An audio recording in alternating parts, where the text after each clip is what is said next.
I'm Jessica Voos, and I use real estate to design a beautiful life for myself and my family. And I put together a how-to guide to show you how you can design your life too. Go big, you won't regret it.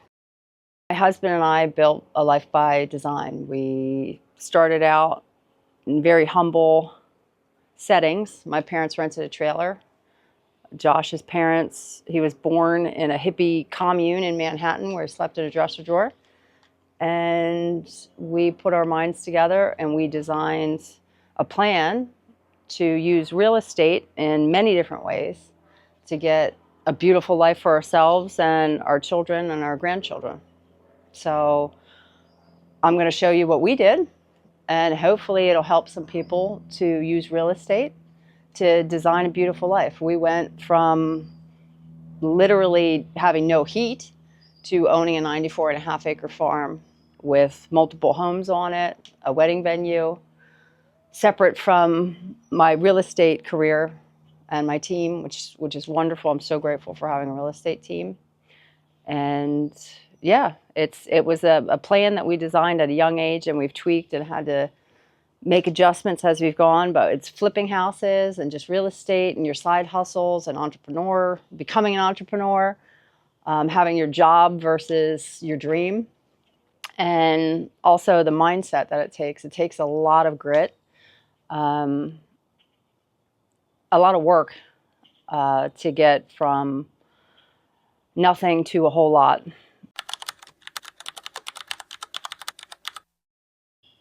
Yes, definitely. I overestimated what I could do in 20 years versus what I achieved. But don't get me wrong, I'm very proud of what we achieved. But when I was in my 20s, I thought it was going to be a lot easier and quicker. I was under the delusion that if you just work harder than everybody else, you'll have everything quicker, when that's really a false way of living. You have to learn from other people's mistakes, and you have to be willing to be humble enough to not do it on your own. So, and that's an ongoing thing that I want to go study somebody that has 116 businesses and how they handle it versus my handful. Because there's always somebody that has already done it so much better. But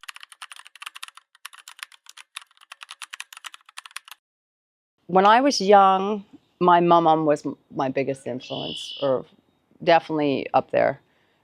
She was loving, she was kind, she was giving, and she was accepting. She was one of the few people that was truly accepting of me, and I loved my mom. She had dyed black hair, blue eyeshadow all the way up to her eyebrows, purple long fingernails, and she would just be great. She always made me feel like I was important. So then I would say that my biggest influence in my 20s would probably be Joshua Voos, who's standing behind you over there. He changed the trajectory of my life for sure. Gave me two amazing boys that changed my life. Arlo, oh my gosh. Prior to Arlo and after Arlo, and Owen, like who I became, which is so cool. That's like a side note. You have all these moments in your life where you get to decide who you are, and you get to rewrite all of it. So it's like Josh, I rewrote who I was just as a woman and pre-med, and I'm all this and blah, blah. And then I became a mom, and I was prioritizing very differently. And I'm so grateful that I was able to have both a full career and be a mom and a wife and all these different hats I got to wear. My 30s, my biggest influence, I would say, would be my brother Jake and his death. That was my biggest shift. In my 30s, that's when I really mapped out a different way of living and a different life, to go big because of him.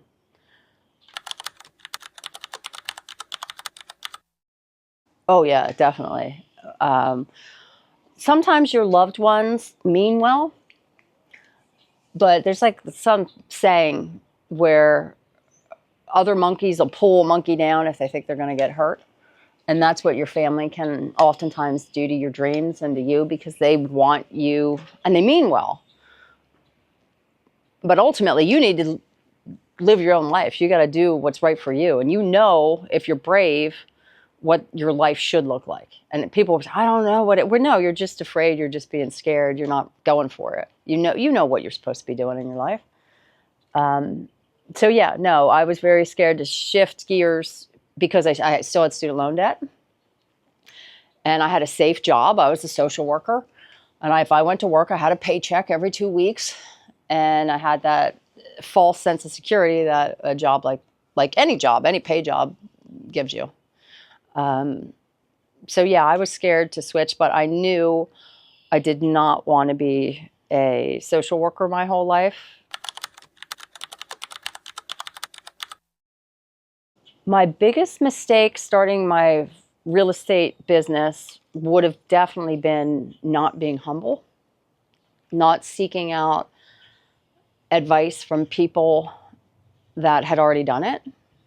I think too many people think that they're special and that they have to figure things out on their own. And the more humble you become, the more rapid you can grow, because there's always somebody smarter than you. If you're the smartest person in the room, you're in the wrong room. And back then, I will say, there wasn't Teams.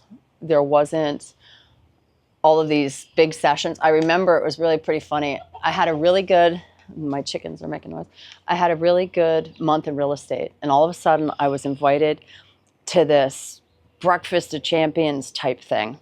And I went in and they put all this like wine and cheese out and all of this stuff. And they're like, well, now we know that you can sell houses. And I thought it was hilarious because I was like, where were you guys like to help me to figure all of this out? Like, you weren't here helping me. You were sitting around bragging about how great you are. the goats, come here. But I felt like I could have dreamed bigger, quicker, and we would have gotten faster. But at the same time, everything happens for a reason and a purpose. My first deal came rather easy to me because I have always gotten along with people. I don't have people out there hating me. So I had a woman that I worked with that before I even got licensed, she was looking for a house. And so as soon as I got licensed, I helped her to buy a house. And in that transaction, the funny thing with that, there was two things with that. My very first transaction was we show up the day of closing and he's not moved out of the house. And back then I'd always wear heels, you know, this whole persona I had to put on of what a real estate agent is supposed to look like. I didn't have the glam shots or anything like that, but I had no photos with me in my phone, which was popular back then. But nonetheless, I show up, I call my broker and I'm like, he's not moved out. What are we going to do? My clients gave notice. Like, they had to, that day was the last day at their apartment. Like, we had no choice but to close it. And he's like, you may not move them out. It's too much liability. So I hung up the phone with him and I turned to my clients. I said, we got to move them out. So we literally carried all of the guy's furniture into a moving truck, put it in there. We moved him out of the house. We get to closing. And here, the guy tried to take out a home equity loan that the title picked up last minute because he was moving out of the country. So he was like, oh, I don't know what you're talking about. And they're like, no, you took this loan out. So it was a 5-hour dry closing, which if you're an agent, a dry closing means no money was actually exchanged. But we were able to negotiate that we were able to move in because he ultimately was trying to take out money and then leave the country, which he wasn't successful with. But I guess I should have known then that real estate isn't always easy. But at the same time, with my upbringing, I knew life wasn't easy. Starting at zero, I think the first thing they should do is they should reevaluate their map of how they're living their life. Everybody's living their life on a map. And most people don't stop and think anything about it. So there's always things that they're succeeding at, and there's always things that they feel they're failing at. And the reasoning between all of it is the things you're winning at, are they're meeting your expectations. The things you're failing at, they're not meeting your expectations.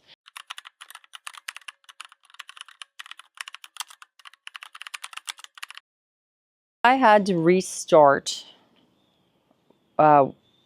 Would I do anything different? I mean, the quick answer would be no, that everything happens for a reason and everything. But I think I would have shortened the timeline on several things. But that's my personality type, to be obsessed with time. So I struggled longer than I had to with several things in my life. And I think that would be the only thing I would change, would be decreasing the amount of suffering I was putting onto myself. Why a farm? That's a good question. A farm because I wanted my grandchildren to know that they were so loved that I would figure it out and I would work so hard that they could grow up on a farm. I couldn't think of a better paradise situation for my grandchildren to be able to grow up in than to have your whole family around you, everyone that loves you around you, and to have animals. Right now I have my granddaughter. If she wants to have a pony, go pick one out.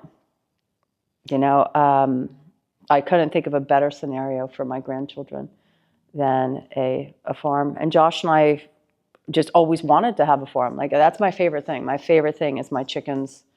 I mean, the goats were just ripping around. The cows.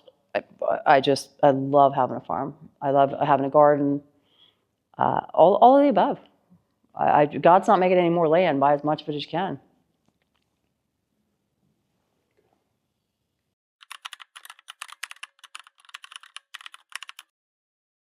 Success to me looks like living a life that you design. So you get to do what you want every day. I just babysat my granddaughter for 2 hours. That's a successful life.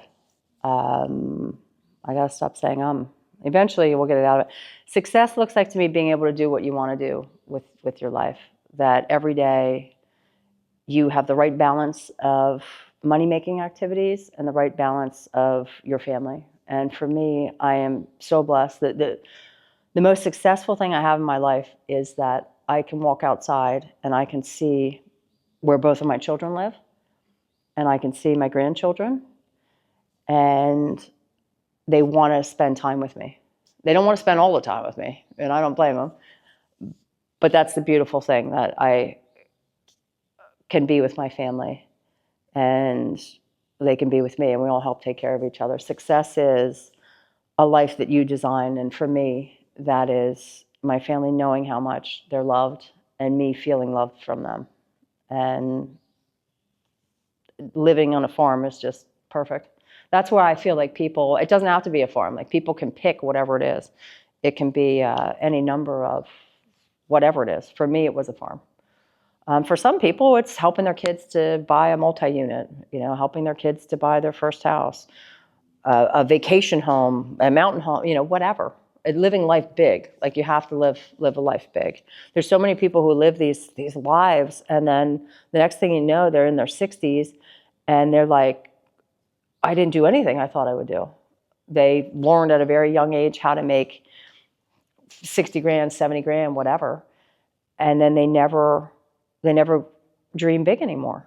They play it safe, where even if you fail, you just get back up. And I think that's success, is that element of grit and having your family around you, each person. And that's like the whole point of this. Like, I know this, I'm rambling at this point, but hopefully we'll be able to get more clarity by doing this more often. It'll be help people to actually follow the formula. All right, what do I want? What does the end game look like for me? What is the result I'm going for? What outcome is it? Then we step back and we think, okay, how do I get there? Now, if you just leave it open-ended for your brain's going to struggle so much. But if you actually stop and think, all right, who can I think of, whether I know them or not? Especially now, you can go on your phone and you can find anybody that's living life large. but ultimately it's in how to design and how to, in specifically, use real estate. Real estate is specifically what has changed the Voos family's life for the better, for sure.